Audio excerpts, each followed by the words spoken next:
get everyone? Okay, good morning.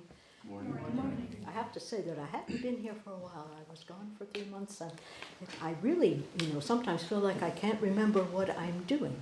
Anyway, so it's interesting. Anyway, so you know what time it is and which way we turn on the pillows. And the forms were very different where I was. So, okay. And the title of the talk today is Ocean Mudra Samadhi, and at some point I will give you some bigger clue of where that comes from, but first I will read the poems.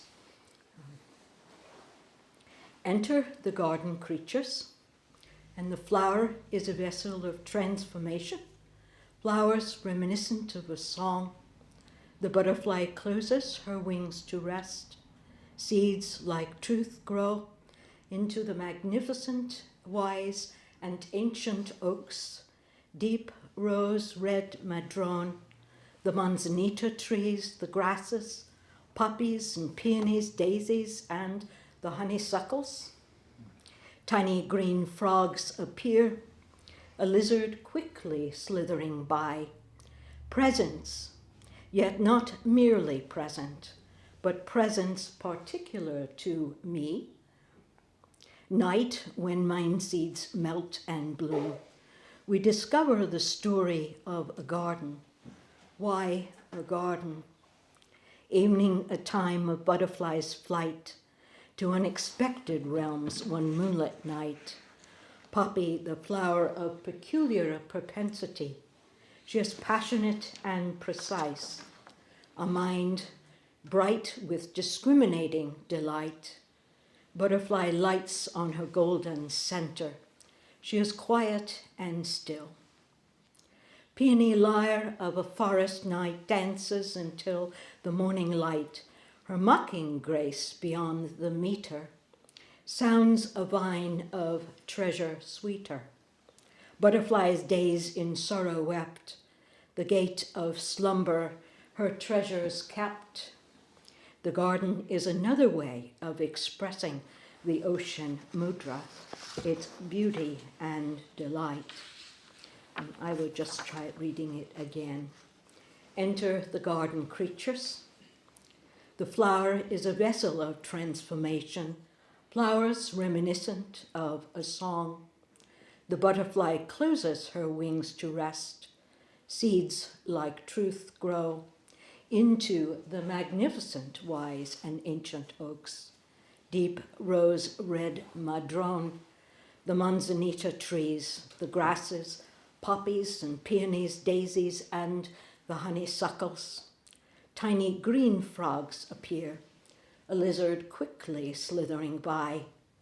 Presence not merely present, but presence particular to me.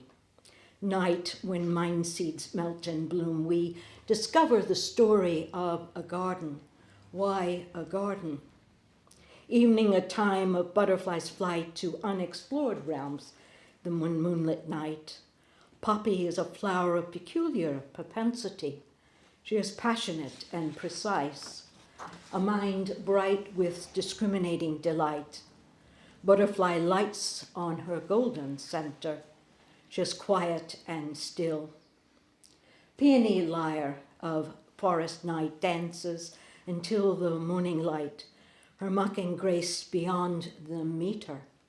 Sounds a vine of treasure sweeter. Butterfly's days in sorrow wept, a gate of slumber her treasure kept. The garden is another way of expressing the ocean mudra, its beauty and delight. So the Ocean Mudra Samadhi, sometimes referred to as the ocean seal, Samadhi as one pointed attention, peace, to be one. In the great way of going beyond, no endeavor is complete without being one with the myriad things. The mudra, considered a gesture, pointing us toward a great loosening. The mudra is who we are, how we are active encouraged to encounter, the capacity of the mudra to embrace. Mudra as a ritual language, a sign or gesture. Mudra as indicative of the signs of the Buddhas, Bodhisattvas, and the practice.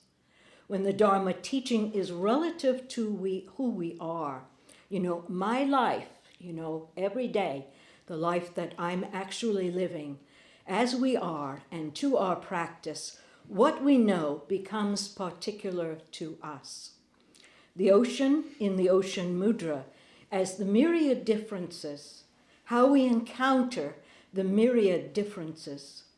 The Ocean Mudra as the space of entering the great aha. The practice is to witness the disentangling of our karmic patterns. When a life comes into question and the old words no longer make any sense. Like the Ocean Mudra turning us toward, turning us whole, embraced by the whole way around. What would it mean for you to hold, to be held close, to enter the greater embrace? How does the mudra embrace? This anxiety, our sorrow, as doubt, as fear, as anger, or as the great unknowing. Is this a symptom, a sense of problem, or the capacity of the great ocean to embrace? Too often we listen and look for fault. I am like this, I am like that. You are like this, you are like that. But the stumbling and the stuttering is the way. Stepping forward and stepping back, cautious and slow, we learn to properly recognize ourselves, to speak with clarity and imagination, to say yes or to say no without hesitation. And the Ocean Mudra Samadhi is the 32nd fascicle in the Shobogenzo, and it's a book of teishos written and performed by Master Dogen for his monks and his congregation. It is a direct pointing of the Buddha, who during his meditation beneath the Bodhi tree saw the complete flower ornament sutra, the Avatamsaka Huayan, the wisdom of the jeweled net of the one and the many. In the Ocean Mudra Samadhi, sometimes referred to as the Ocean Seal, Samadhi as one-pointed attention, to be at peace, to be one. In the great way of going beyond, no endeavor is complete without being one again with the myriad things. When a life comes into question and the old words no longer make any sense, like the Ocean Mudra turning us toward, turning us whole, embraced by the whole way around. This great fabric of justice, a pure land where all are welcome and no one need go hungry. So just a little bit an explanation, which I sometimes don't do for people. This is a talk that I took from when I was at Sonoma Mountain. I was there for 3 months, and it was during the retreat, the sesshin, the 7-day sesshin, that I did 2 talks, 2 parts. This is part 1, and part 2, I don't know, maybe we'll have it at some time later. But it is complete in itself. And it relates very directly to the Avatamsaka, and because the time that I was the head student or Koji training that I did here and going to Sonoma was very close. And besides the fact that I really love the Avatamsaka Huayan, but also because it was so close that I decided to, keep the thread of what I had been already doing here and moving further with it. This particular fascicle of Dogen is related very directly to the Avatamsaka. And I think it's telling that it is the Samadhi of the Buddha. and the Buddha when he sits beneath the Bodhi tree.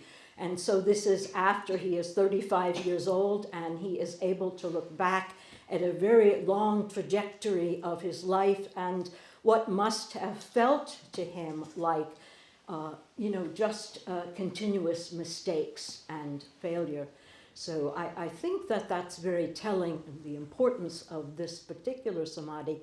Also that it is the samadhi of Samantabhadra, who is the main protagonist of the Huayan Avatamsaka, and he is the bodhisattva of loving kindness and hidden in the world.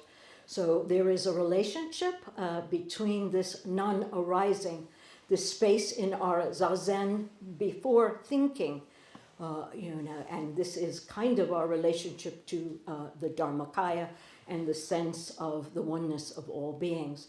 And also to think carefully, and I'm saying this from my own experience, it may be different from you, but this narrative that we have that runs around in our mind, and it is a narrative, if you believe in past life, which I do, you don't have to, but we come into the world with a certain proclivities or certain tendencies, and then I feel, and more, that we learn this narrative, this constructed self in the world, in our family, through education, and in many ways the world itself reinforces, this identity that we live with, that really informs and can shape our lives. And so when we move this karma, we are in some way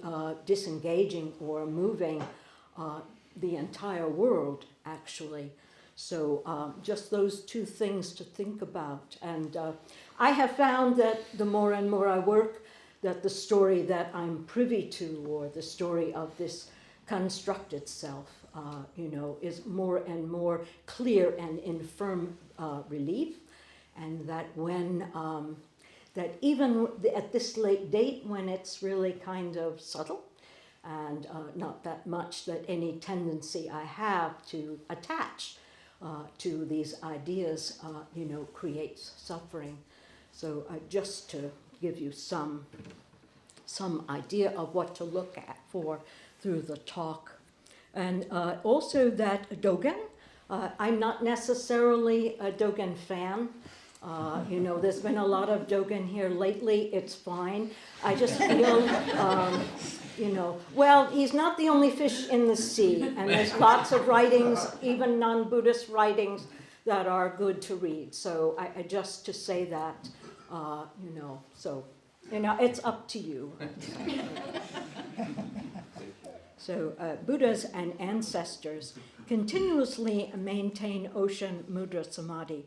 While swimming in this samadhi, they expound, realize, and practice. Traveling through water includes journeying along the ocean bottom. This is called coursing along the bottom of the deepest ocean.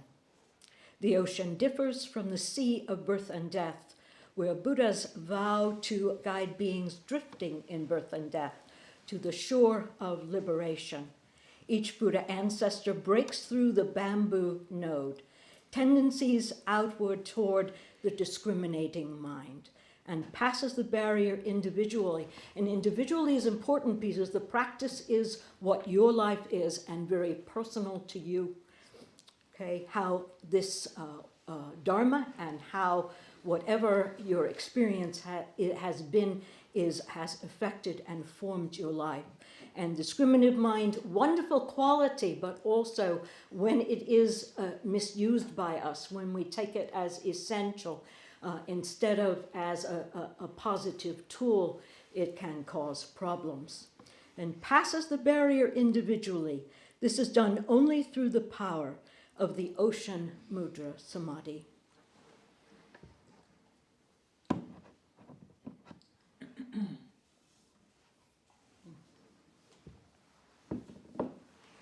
And I have found for myself that the place where my habit energy has been most disruptive and destructive through my life, is a place where the world moves through me in a very distorted way. Okay, so it's not the world necessarily, and it's not the self necessarily. It's really, I have focused very clearly on where thought has been very, very problematic, and not so much in a general sense. To step forward and take the next step in this samadhi, day by day, distilling from experience. Am I innocent? Am I correct? Is my action precise, appropriate, and or kind?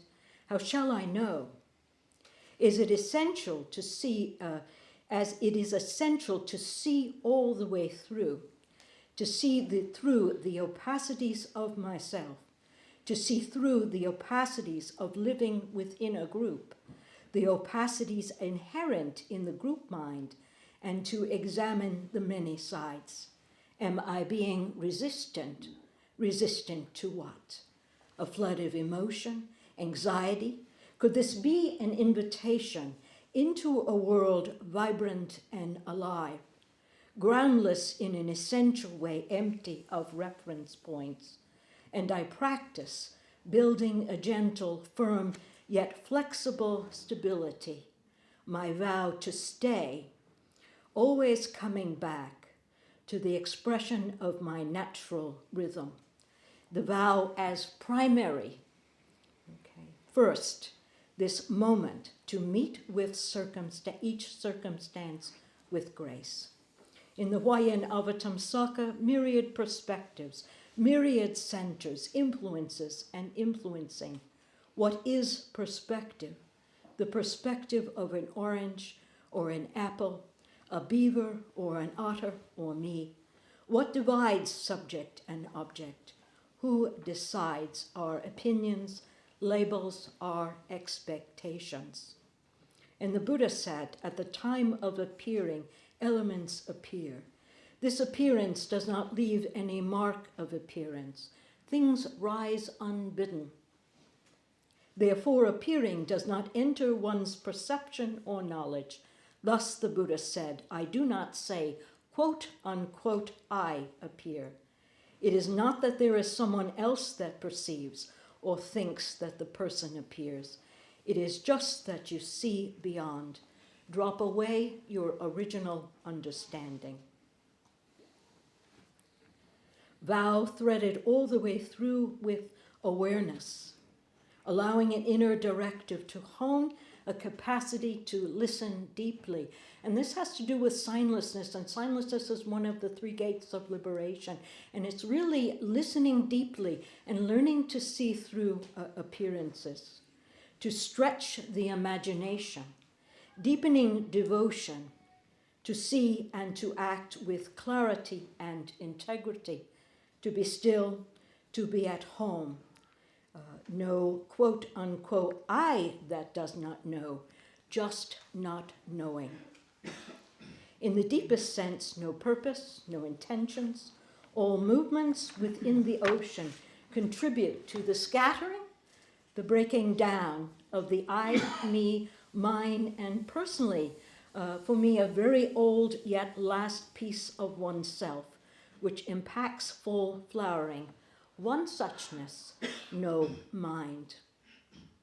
The Avatamsaka Huayan speaks to phenomena simultaneously as identity and difference. And identity is the place, it's not that we're all the same, but it's the place where we all are based or in continuous change. And so there we are all the same. So that is this one suchness, how this sameness moves through not just the human world, but also in the non-human or the more than human world as a whole. Simultaneously as identity and difference, difference as our character and qualities, impermanence as our original nature, total flux and cause, progenitor of each and the other myriad phenomena, static, unchanging in its capacity to change, yet receptive, itself changed by the energy and originality of the other. This otherness, this voice, our otherness, our voice, not the same, not different, one, yet dynamic in character and formation. As the time of the Ocean Mudra Samadhi is not other than appearing. Appearing is the arrival of time. It is present. What is it that appears? Appearing appears.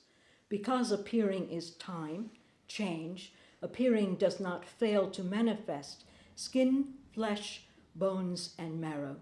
Things come unbidden of themselves, and we don't think them. As appearing is a coming together, appearing is this body, appearing as quote unquote I appear. Appearing says quote unquote I appear.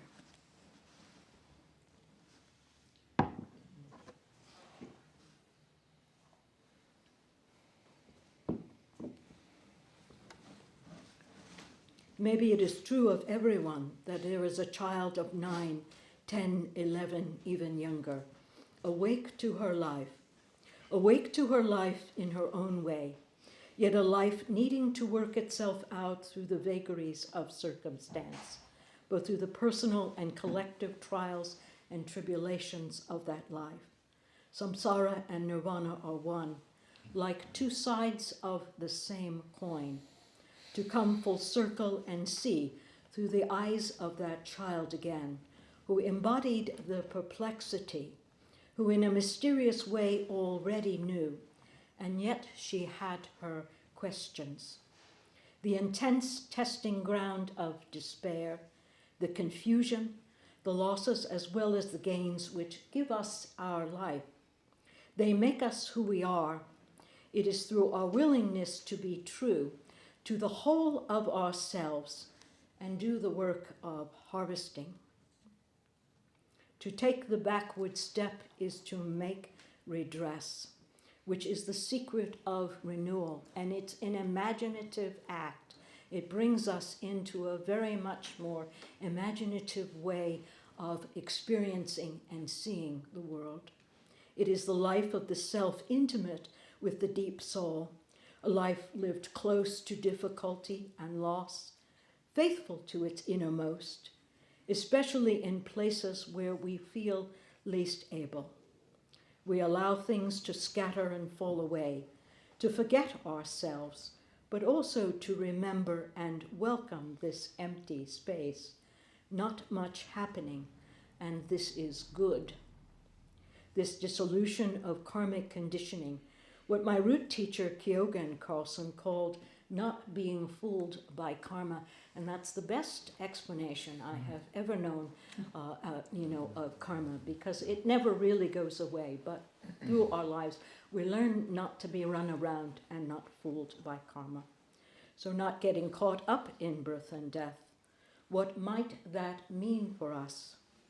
We're encouraged to look directly at the mishaps, true to our hidden beauty, and not shy away from what we see. Without judgment to notice, then acknowledge and uncover a negative emotion, a persistent story, an argument based primarily on past memory and preconception. Not to be rid of the contradiction, but to question and distill the elixir of our inner contradiction. And it is okay if something doesn't work. It's okay and expected to see through and defy a general consensus. This great faith is something more. It isn't the emotion or thought that is an issue, but a tendency to interpret in a particular way and superimpose a particular story. So we re-examine this story. And we look to break it down. We look to help it disappear. In the moment it appears convincing, ready with a troupe of players. Later a different scenario comes to mind, bringing with it a different troupe of players. When we recognize the unstable character of this kind of story, this kind of thinking with its presence of negative emotion, thought, or any of the forms of doubt, pride, anger, jealousy, the clashes, in our willingness not to be drawn in, the scenario drops away, opening us toward a larger field of awareness. Hopefully we come to the root of the narrative. We break it down with the object of tossing it away, and it permits and allows new things to enter for us to experience our lives, in a wholly different way, and in some sense as a wholly different person, and this is possible. Not say is not expressing, because expressing is not saying. The time of appearing in Ocean Mudra Samadhi is when elements appear, which is not the same as the 12 hours or ordinary time. The quality of experience beyond saying and non-saying, how we experience brings a change in attitude. All elements are the same, are the time of appearing, not the time when the three realms appear. And this points toward a non-dual perception, the realm of the ultimate, the aliveness of meditation, the deep meditation of the ocean, of our relative life, and of a mature practice, of the slow, subtle work of making psyche, the middle ground, a space of exchange between our habit energy and its transformation. This marks the ability to look back upon a life and note its trajectory. It marks a change in the mind of the perceiver, a being conditioned yet minus false discrimination. And the Huayan Avatamsaka defines the non-dual as interconnection, interpenetrating, revealing a lack of separate self-nature, empty, as open, as whole, unbiased, a fresh take, no big deal, transcending the opposites, and without losing touch with the texture and richness enfolded within this energy. And right now to cultivate a mind spacious, at peace yet aware. And this is this pure awareness that is always available to us, with nothing to depend upon. Nevertheless, it is not haphazard.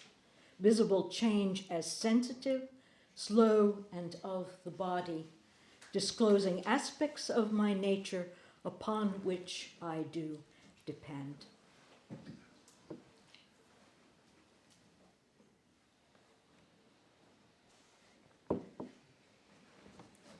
It is a paradox of two and of the one, not different and yet not the same, and it makes a difference how we meet a situation, especially meeting issues that trigger inner disturbance. And disturbance, it is not bad. It is where we learn to stay and not run, to stay, to wait, to allow, to remain quiet and still, to be curious and to listen. It is said that the ocean seal was the most profound samadhi of the Buddha, who discovered the Avatamsaka Huayan teaching while deep in the meditation of the mudra of the ocean. And this might suggest awakening into the mystery, which cannot be fathomed or resolved. Prajna intelligence, where the residue and distortion of our sorrow, anger, pride, and or doubts are wicked up. We are fresh and reopen to the new.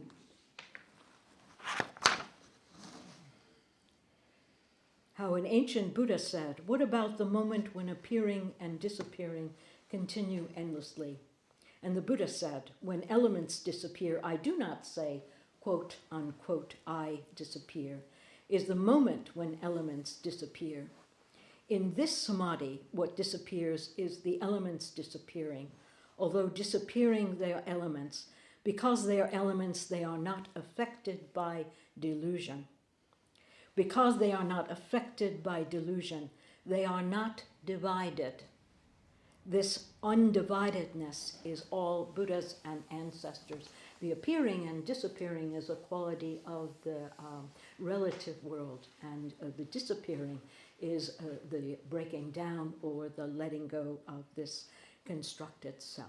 So, in this Ocean Mudra. For a long time in my practice,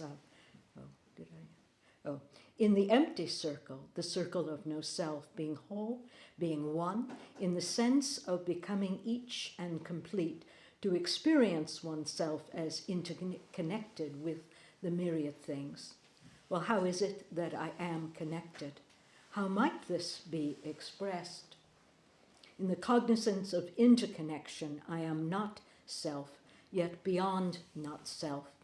Without comparing, I am not one beside the other, but total together, not drawn in to a division of this and that.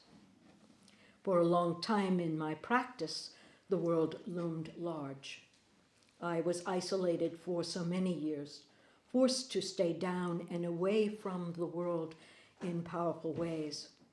It was part of my karma not to feel at home in the world, to believe that I did not belong, and in a real sense, I did not. In the Avatamsaka, chapter 36, regarding practices of Samantabhadra, the opacity of the obstacles grows strong or are released through your attitude and your actions. There is a danger we will not see or hear what we need for realization. Isolation, attitudes of indifference, the kleshas are constellated through habit energy, where I believe the world enters in distorting ways. And it's not the kleshas themselves, it's really our interpretation. So it's important, what direction they can be seen as messengers, and they point us back toward the Buddha. These habits can be held in place through judgments that seem familiar, even positive. Therefore, we may not question our expectations or interpretations. Can we see with simplicity and listen well? Trust that truth and care is given. With open hands, we can take the next step. And it was hard for me to trust in the relevance, of my own life and work, and that life and work could contribute to the world around us. And so to know how to voice the need to enter the world in a way that was true for me. The continuous work of transformation opens us to trust the original vow as primary, without experiencing difficulties, without the hurt, without the backward step, to acknowledge fear, anger, doubt, jealousy, and or pride, to acknowledging and see all the way through. I want to say as well that this work is positive, nourishing, and in certain ways, the only thing we can do. Dharmas in the YN Avatamsakas as sameness, identity, where each dharma is equal, both empty and existent. In the YN Avatamsaka, the nature of each dharma is expressed in intercausal relationships and difference. To do something different? How shall we come together in a way that is open, creative, and other than the usual bias? How can we begin a great conversation with the 84,000 kalpas, past, present, and future, 1,000,000 billion trillion beings, just one step, a slight turning of the mind back, forward toward the how, the who we already are.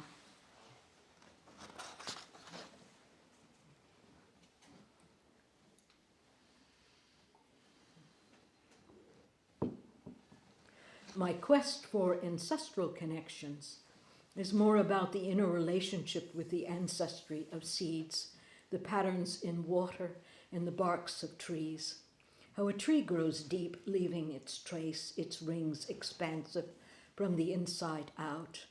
Roots, branches, the leaves, the forest speaks through threads of an invisible awareness, eyes which see, which touch every sentient and non-sentient being. With great energy, a tree blooms, reaching through its branches, appearing now with moon, midnight, and stars. Then in the early morning, the sun, grasses, butterflies, and the bees. How seeds coincide with how mind seeds melt and bloom, as in story. Trees, in a mythical sense, grow upside down, entering the world through our dreams.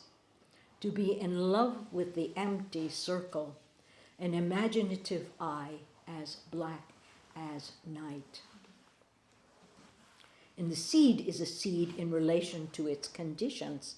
In the Avatamsaka Huayan, only in relation to sun, soil, rain, and atmosphere does a seed function as a seed to burst, grow into a tree, grasses, or a flower. Each condition expresses its own nature: sun, yellow, warmth, and fire; water as wet; soil as substance, a medium for expression; how the wind blows; how she sings. Each condition wholly itself, different from other conditions as well as the seed. To interpenetrate one with the other depends on our differences, a cosmos of our differences, of the myriad things appearing, then disappearing, working together as we are. Our life and work, step by step, amidst the fabulous, and tell me that nature isn't fabulous, the cosmos, nature as the fabulous, the simplest shifts in resonance hold promise, or even the intensity and tension of negative resonance, good energy working its way through, as another way of speaking an inner truth. Shattering even the slightest gap invites us out of our small selves to open the mind as the moment before we are present. So it is the moment before we think, empty, not much going on, as pure awareness. How a seed opens as happening can be as a person, an event, or a conversation.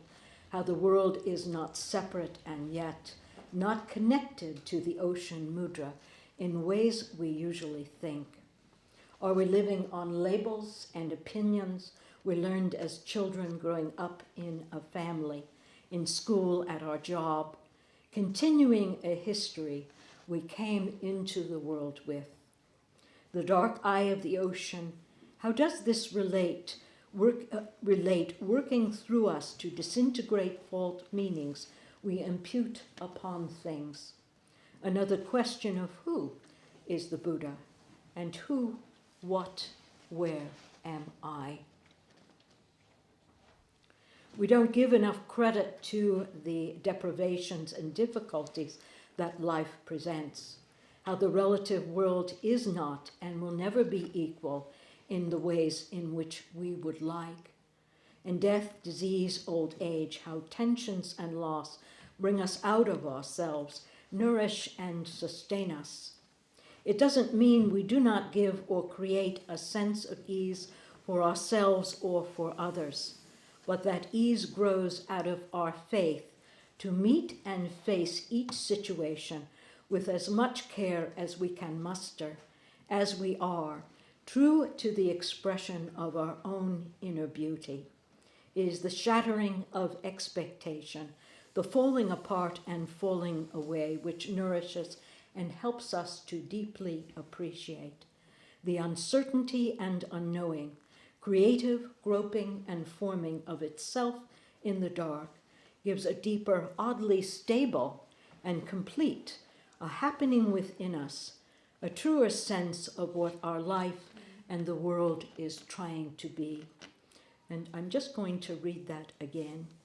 Death, disease, old age, how tensions and loss bring us out of ourselves, can nourish and sustain us.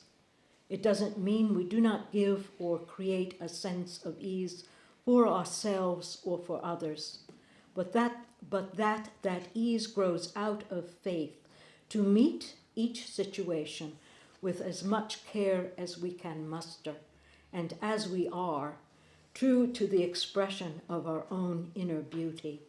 It is the shattering of expectation, the falling apart and falling away, which nourishes and helps us to deeply appreciate the unknowing and uncertainty, creative groping and forming of itself in the dark, gives a deeper, oddly stable and complete, a happening within us, a truer sense of what our life and the world is trying to be.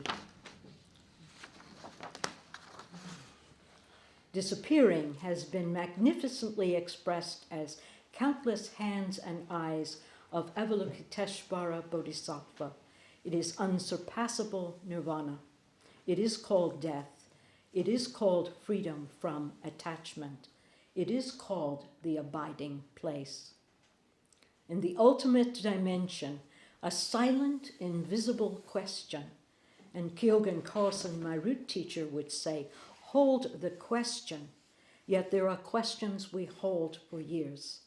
A question we can't even verbalize, how I imagine and yet sense as something not quite right, is through our reaching and not knowing, opening to and staying with uncertainty, our fear of loss and death. We remember, even early in the practice, to drop down, to let go and touch this spaciousness, participate in the subtle pressure of the Ocean Mudra, or reaching as threads and strands of a dark awareness, embracing us, encouraging the backward step. No superficial kindness, and even the practice of kindness, although the cultivation of it is making room for an open heart, is preparatory and essential, but it is in acknowledging and letting go of the destructive narrative that can be framed as positive or a negative situation that discloses our innate goodness. We're already kind. It has been my experience that when I stay, you know what I mean, and I don't allow myself to be turned about with selfish things, that goodness opens just naturally. You know, I don't have to really think about it.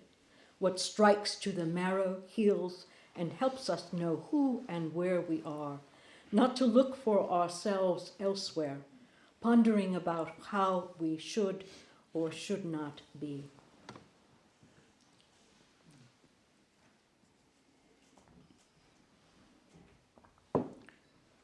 Talking about things that are not sequential and not aligned, explain 8 or 9 out of 10. To regard the 4 great elements and 5 skandhas as the hands and eyes of disappearing is to take them up and pursue understanding. To see the 4 great elements and the 5 skandhas as the path of disappearing is to go beyond encountering reality. The entire body is hands and eyes, not lacking anything. The full range of the body is hands and eyes, not lacking anything. Disappearing is the activity of Buddha ancestors. The practice with death is the practice before this moment, to recognize and dissolve, not to be fooled by our karma, the ultimate ground to let go of who we think we are, the continual transformation, disengaging, unraveling, undoing layer upon layer, so subtle and complex, not entering a comparing mind. We can rethink a situation. We may need to step forward and take care of things in a certain way, but first we need to stay put and let things be. Coming to Buddha Eye 6.5 years ago with a profound need to share from the heart of my creative and spiritual practice, a mature practice, a youthful practice, is to become a part of a great conversation, more than different ways of expressing the same thing, not merely one beside the other, just one, each of us, to see all the way amidst and beyond. When something ancient speaks as our own vow and voice, greater than an individual being and work, Avalokiteshvara, which cannot be compared, what is expressed thoroughly. The whole body, all being, as hands and eyes. Although elements appear all of a sudden where past elements disappeared, it is not disappearing turns into appearing, but that elements appear. Because elements appear completely, they are neither sequential nor aligned. It does not mean that disappearings succeed disappearings or are aligned with disappearings. Disappearing is complete. Disappearing is beginning, middle, and end. Disappearing meets disappearing, with nothing taken away. The entire mind knows there is disappearing. Whether it is just appearing or just disappearing, in the Ocean Mudra Samadhi, all elements are as they are. It is not that there is no practice and realization, it is just that they are not divided. And this is called the Ocean Mudra Samadhi.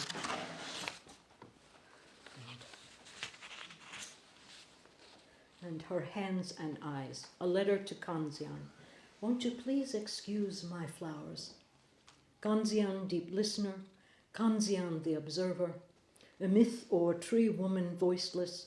Originally a wild woman of the forest.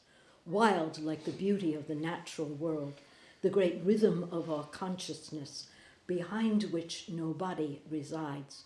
Her skin coiling, winding with threads and strands. Her whole body, our whole body, 1,000 eyes and hands. We are innermost, a traveler of the deeper waters, turning the mind back, to step forward, to walk upon many colored lands. Her hair flows like leaves, of fairy magic spreading green. Her body is a dream wild with flowers. How simple, yet so difficult. O great hearer of sounds, to hear and respond to the cries of the world. I want to be able to take questions, so that's my talk for today. Shin'ei, Yeah. seems like what you've been talking about is cultivation of a true self. Is that a fair?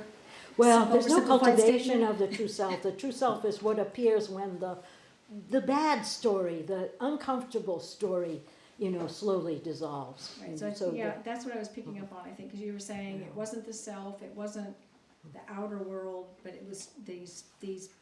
I'll just call them bad thoughts, the unhelpful thoughts yeah. that make their way in and kind of plant themselves and grow and do what they do, and they're very hard to rout out. I think that's It's the narrative. It's the narrative, the yeah. inner story that for me has been very pronounced. So this is Right. from my experience, but from just knowing other people. we all have that- one. Yeah, we all have one, and it's.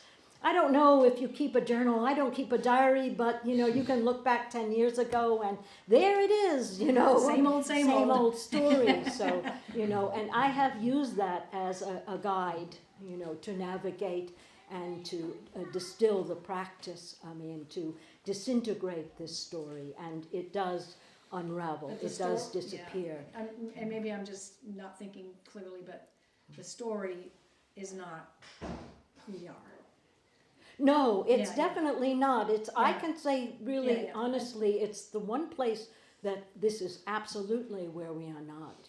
I find it, the one thing that is most distorting and where who I am or what I am authentically is undermined, and that has been my experience. I like And that word, undermined, yeah, and it is really breaking down this narrative, how we see the world and what we superimpose on the world, and it can be very tricky.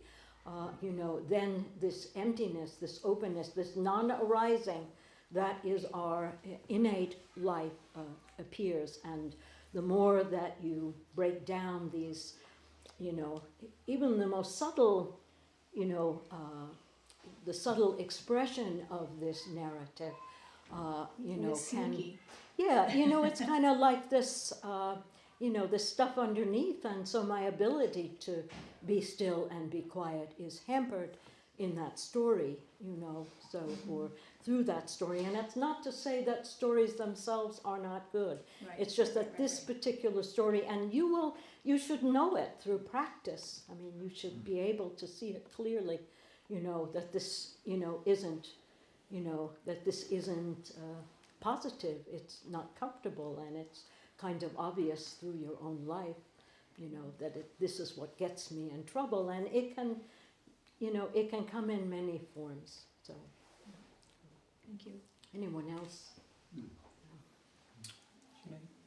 I appreciate how much you talk about letting go of expectation as being part of this process as well. You were also a nurse, or are a nurse? I was a nurse. I'm not a nurse anymore. So, but I mean, I can imagine what I struggle with in my day-to-day life. That's very compact with all the things that have to happen. Just trying to orchestrate things that happen in my day. It's really difficult to let go of expectation because we have to rely on others and jockey things around to make things come together and happen. And I find it kind of impossible to let go of expectations in that environment where we are relying on so many other factors and trying to manipulate other factors to just, you know, get A and B to turn into C. Any experience in working this with is that? again this discernment, because you know all of these words, you know, you can see expectation as the expectation I hold lightly because I need to get through my day, you know, and the expectation that's not a part of something that's detrimental to me, and an expectation that, you know, kind of runs deeper and is negative about what I expect my life should be. And it's that expectation. And I found when I let go of that expectation, the life that I had, you know, came forward with much more positive energy. And, you know, I had an expectation, and I wasn't even wrong expecting that I should, you know, be met in the world in particular ways, but that wasn't happening. So when I was able to, okay, well, things working out for me is not the most important thing, and then I was able to really appreciate the life I actually had. So it's always this middle way, because you can't say that anything is good or bad. You know what I mean? You can't say you're always going to have this daily expectation or doing what you need to do. It's the ones that we really are attached to. So part of the practice is to discriminate. You know, is this something that I'm attached to in a negative way? You know, is this something that is harmful and not productive? You know, or is this just, you know, the garden variety expectation? Or, you know, even, you know, it's okay to have positive sense, I mean, of how things will be. But it's the one that we really notice that we are attached to, like a core, you know, a core player in our life, or you know, a way that, you know, that really informs me maybe in a not so positive way. You know, so it's all of these things. It's like discrimination, it's like thinking, emotion. These are all things that are good and positive, and we need them, but it's the ones that we are attached to, and attached in what we experience in our lives, you know, through watching the mind, you know, as destructive, and then we use the practices, you know, what we learn in practice to distill and break them apart and demolish, you know, these walls that we have put up. I mean, and allow, you know, our lives to renew and change. So I have to watch the time. We have a few more minutes, because I once was in trouble from this. You know, Edo is in my head, you know, to make sure, although he's not here. But, you know. Oh, he is okay. Yeah. I really liked your class on the Avatamsaka, and there's so much in there, and you were talking about Samantabhadra and loving kindness, and I've always had somewhat of an aversion to the word love because of, associations with unhealthy things, and grasping. And one of the things from the Avatamsaka that really resonates with me was, I think it was the grammarian. I forget the name of the monk who went around to the different people. Okay. But one of them was the grammarian, and he said, enlightening beings are fire, annihilating the self-love of all sentient beings. And I was wondering if you could say something about that. The enlightening beings are firing up the self-love? It's enlightening beings are fire, annihilating the self-love of all sentient beings. Yeah, I would interpret that as the self-clinging, that, a kind of love we have for ourselves. You really have to like yourself if you don't like yourself, and this is the main thing we really learn, that we love and like and are okay with the life we actually have. And this isn't easy, but that is different from self-love that is part of self-clinging, that either I'm caught up in how great I am or how not great I am, spinning around, and my whole life, is forming around this really unhealthy idea. So again, it's just looking at and breaking down, these using the discriminative mind to break down, what I know to be positive in what I'm doing, and what I feel is negative in what I'm doing. What does love really mean to me? These are constant questions, and because it changes all the time, so, I think we can all know examples of people who, are self-loving that isn't, as palpable as someone who's just okay with themselves. That's the main thing, is to become okay with exactly who you are, and that's the whole of it. And it's not always pleasant, or simple. And the important thing is that you're not going to experience the full expression of meditation if you have, if you have these things pulling you this way and that. And so breaking these things down and seeing through them is crucial to strengthen this non-arising, this sense of emptiness, this absolute space that we discover in meditation. You want to strengthen that, you want to recognize that as your true home, and be willing to live from that place, to trust the oneness of our being, which is also not always lovey-dovey, this oneness of our being together, to really trust that, to stay and trust this original vow, to trust this being silent and being still, and giving compassion in sometimes very difficult circumstances. So anyway, okay, so I think we are. Do we have time for one more? It's okay. Yeah, I will allow you, because I'm a pushover for these things, but don't tell Edna. This has been on my mind a very long time. So when we say, I love myself, I'm okay, compassion for myself, who's the I and who's being loved?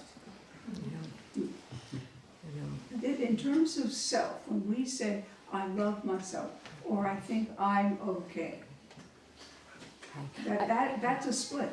Isn't that a split? Not necessarily, because, okay, well, so that's my question. How is it a split? The I who's loving what? Who's the I that loves me, if I'm myself? I don't know if I have the words for it, but I think that the faith and the trust in practice allows us to be objective, subjectively objective about what is it that I'm doing, that is an expression of Buddha nature, and what is it that I'm doing that's not.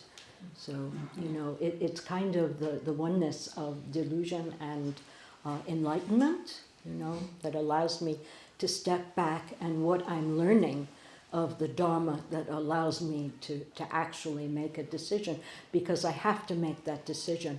And I don't always know. Maybe it is true that I don't know. And in the not knowing, when I open back into the world, I don't know. Everything is just clear, and I seem to know what to do. So, you know what I mean? So maybe there isn't even anything to know. So, you know what I mean? I don't know how to explain it, but I know that that in staying in the meditative space, and, it just kind of clears away, and how I approach the world is very different than how I approach it when I'm caught up. And, it doesn't really have a definition at all. So I don't know if that's helpful. Well, I have my own ideas, but Okay. I like hearing yours. So. Yeah, there really are no all of these parts at all, Right. but anyway, okay. Thank you All so right, much. okay, now it's 10:50. Yeah, that's good.